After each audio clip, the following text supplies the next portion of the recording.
السلام علیکم بچوں، کیسے ہیں آپ؟ کیا حال چال ہے؟ امید ہے سب ٹھیک ہوں گے اور سب نے گرمیوں کی چھٹیاں خوب انجوائے کی ہیں، اور ہم گرمیوں کی چھٹیوں کے بعد دوبارہ اپنی آن لائن کلاسز کا آغاز کر رہے ہیں۔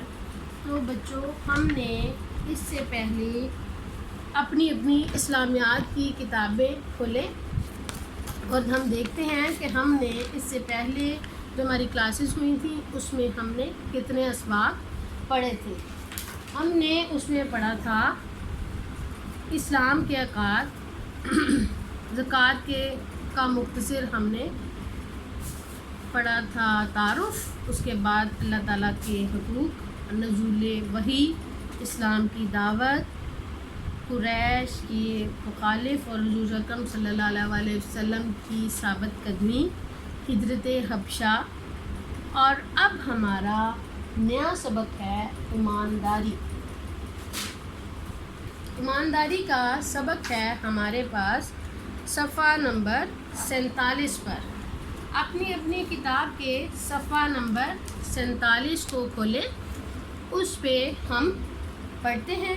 اس سے پہلے ہم یہ کہیں گے کہ ایمانداری اصل میں کیا چیز ہے۔ ایمانداری یہ ہے کہ آپ کے پاس کسی نے کوئی امانت رکھوائی ہے اور آپ اس امانت میں خیانت نہ کریں، یعنی اس میں سے آپ اگر تھوڑی سی چیز، کسی نے آپ کے پاس اناج کا کوئی ڈھیر رکھوایا ہے، یا آپ کے پاس کسی نے سونا رکھوایا ہے، یا آپ کے پاس کسی نے پیسے رکھوائے ہیں، تو آپ اس کو اس میں سے کم یا نکال کر اپنی ضرورت پوری نہ کریں، بلکہ اس کو پورے کا پورا رہنے دیں، اور یہی ایماندار اور مومن شخص کی علامت ہے۔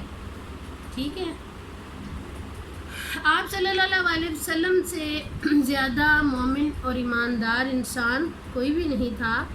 اعلان نبوت سے کہ پہلے آپ صلی اللہ علیہ وسلم کو لوگ صادق اور امین کا لقب دیتے تھے، کیونکہ انہوں نے ہمیشہ سچی اور ایمانداری کی بات کی۔ تو ہمیں بھی اپنے پاس سے اسی طرح رکھنا چاہیے۔ اسی طرح ایک اور حدیث ہے کہ جب لوگ آپ کے پاس امانتیں رکھ کر جاتے تھے تو آپ ان کی امانتوں میں خیانت نہیں کرتے تھے، اور اسی منافق جو ہے اس کی 3 نشانیاں ہیں کہ منافق جب بات کرتا ہے تو وہ بولتا ہے، امانت میں خیانت کرتا ہے، وعدہ کی خلافی کرتا ہے۔ ٹھیک ہے؟ اب ہم اس سبق کی پڑھائی کرتے ہیں۔ سبق ہے ہمارے پاس صفحہ نمبر 47 پر۔ ایمانداری کا مفہوم اصل میں یہ ہے کہ زندگی کے تمام کام اللہ تعالیٰ کے حکم اور نبی کریم صلی اللہ علیہ وسلم کی ہدایت کے مطابق کرنے کا نام ایمانداری ہے۔ کسی کے مال میں خیانت اور بددیانتی نہ کرنا، والدین اور رشتہ داروں کے ساتھ نیک سلوک کرنا، کاروبار میں سچائی اور دیانتداری سے کام لینا، ہر کام خلوص اور وفاداری سے کرنا ایمانداری ہے۔ ٹھیک ہے؟ اب آگے آ جاتا ہے ایمانداری کی اہمیت۔ اس سے فائدہ کیا ہوتا ہے کہ اگر ہم ایماندار رہتے ہیں تو ہمیں اس سے کیا فائدہ ہوتا ہے؟ ہمیں اس سے یہ فائدہ ہوتا ہے کہ ہمیں انسان کو جو عزت ملتی ہے وہ سب اسی کی وجہ سے ملتی ہے۔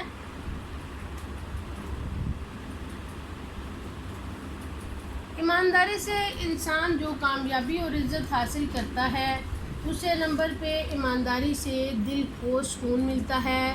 ایمانداری سے تجارت اور کاروبار میں برکت ہوتی ہے، یعنی کامیابی ہوتی ہے۔ ایماندار شخص پر لوگ اعتماد کرتے ہیں۔ نبی کریم صلی اللہ علیہ وسلم نے ایمانداری کی اہمیت کے بارے میں فرمایا۔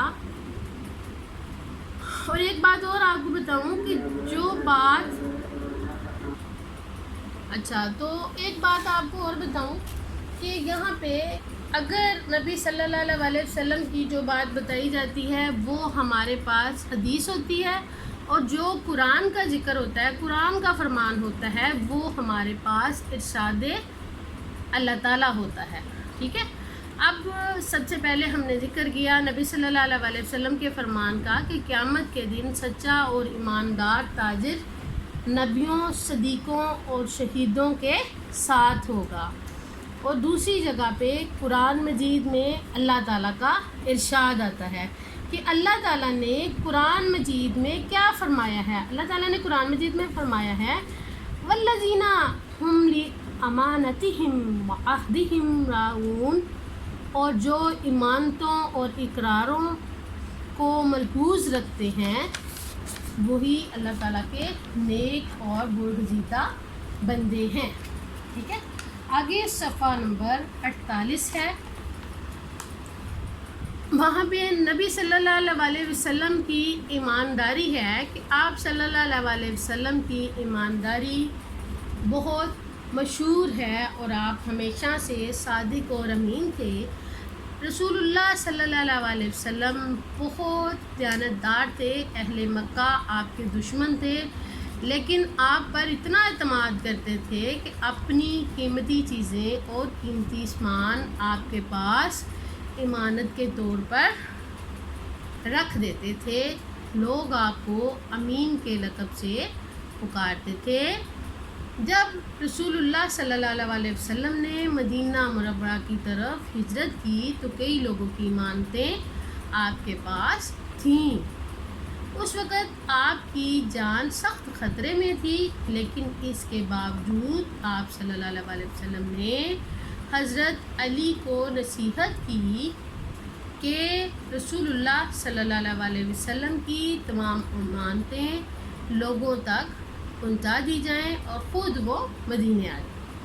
حضرت علی رضی اللہ تعالیٰ عنہ نے پوری ذمہ داری کے ساتھ لوگوں کو ان کی امانتیں واپس کی۔ پھر نبی صلی اللہ علیہ وسلم نے فرمایا، یعنی ان کا ارشاد ہے، یعنی کہ حدیث ہے، لا دین لمن لا امانت لہ، وہ شخص امانت دار نہیں اور اس کا کوئی ایمان نہیں جس نے امانت میں خیانت کر دی، یا جو ایماندار نہیں بننا چاہتا اس کا کوئی دین اور مذہب نہیں ہے، ٹھیک ہے بچوں۔ اور اب ہمارے پاس اپنے سبق میں سے وہ الفاظ ہیں جو ہمیں املا کے الفاظ دیے جاتے ہیں، اس کو ہم خط کشیدہ الفاظ کی صورت میں لکھیں گے۔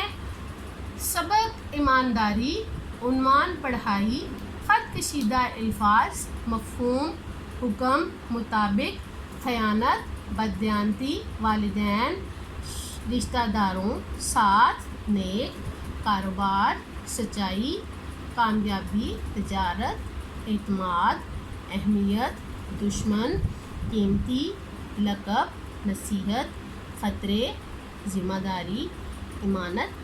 یہ سب الفاظ آپ نے کاپی پر لکھنے ہیں اور ساتھ ہی ان کی ایکسٹرا پریکٹس کرنی ہے تاکہ آپ کی اصلاح بھی اچھی ہو جائے اور آپ کو املا کے الفاظ بھی لکھنے آ جائیں۔ آپ کی آج کی ڈائری ہوگی، خط کشیدہ الفاظ کاپی پر لکھیں۔ اپنا بہت خیال رکھیے گا اور کام اچھا اور صاف ستھرا کیجیے گا۔ اللہ حافظ۔